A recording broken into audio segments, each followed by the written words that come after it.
স্বাগত Dutta medical college এবং হাসপাতালে প্রথম বর্ষের ছাত্রদের সেমিস্টার পরীক্ষায় বসতে বাধা দেওয়ার অভিযোগ উঠল তৃণমূল ছাত্র পরিষদের বিরুদ্ধে। সকাল থেকে স্বাগত দত্ত মেডিকেল কলেজ এবং হাসপাতালে বিভিন্ন বর্ষের ছাত্রছাত্রীদের এই বিষয়ে লিখিত অভিযোগ জমা পড়েছে। একটি করে লিফলেটও বিতরণ করা হয়েছে। উল্লেখ্য, গত 5 জানুয়ারি স্বাগত দত্ত মেডিকেল কলেজ এবং হাসপাতালে প্রথম বর্ষের ছাত্রদের সেমিস্টার পরীক্ষা হওয়ার কথা ছিল। তার দুদিন আগে থেকে ছাত্রদের হোয়াটসঅ্যাপ গ্রুপে পরীক্ষা দিতে না যাওয়ার জন্য ক্রমাগত ভয় দেখানো হতো। এর বিরোধিতা করে সর্বভারতীয় গণতান্ত্রিক ছাত্র সংগঠনের সদস্যরা। এদিন সর্বভারতীয় গণতান্ত্রিক ছাত্র সংগঠনের সদস্যরা বলেন, কলেজের বিভিন্ন বর্ষের ছাত্রদের কাছে প্রতিবাদ জানিয়ে লিফলেট প্রদান করা হয়েছে।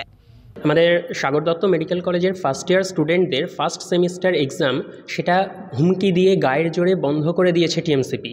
মানে গত 5 জানুয়ারি থেকে ফার্স্ট ইয়ারদের ফার্স্ট সেমিস্টার শুরু হওয়ার কথা ছিল, কিন্তু 3 তারিখ বিকেল থেকেই ফার্স্ট ইয়ারদের হোয়াটসঅ্যাপ গ্রুপে ক্রমাগত থ্রেট মেসেজ আসতে থাকে যে কেউ সেমিস্টার পরীক্ষা দিতে যাবে না।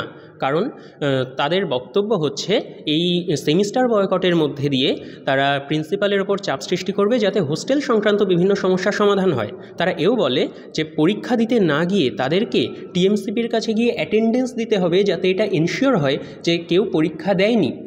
এদিন সাংবাদিকদের মুখোমুখি হয়ে তৃণমূল ছাত্র পরিষদের পক্ষ থেকে গোটা ঘটনা অস্বীকার করা হয়েছে। যখন একটা রাজনৈতিক দলের কথা আসছে, হ্যাঁ, আমি নিজে ছাত্র পরিষদ করি, আমি নিজে তৃণমূল ছাত্র পরিষদ, আমাদের স্বাগত দত্তের জেনারেল সেক্রেটারি আমি নিজে। তো সেই জায়গার থেকে দাঁড়িয়ে বা আমার নিজের কলেজের শান্তিপূর্ণ জায়গার থেকে দেখে একটাই কথা বলবো, না কোনো দল না কোনো রাজনৈতিক সংগঠন এটা কখনোই বলেন না যে পরীক্ষা দেবেন না বা পরীক্ষা দিও না।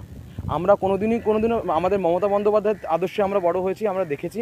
সেখান থেকে আমরা একটাই কথা বলি যে আমরা পরীক্ষা না দেওয়া বা শিক্ষা অনুযায়ী আমরা বলার কেউ হয় না।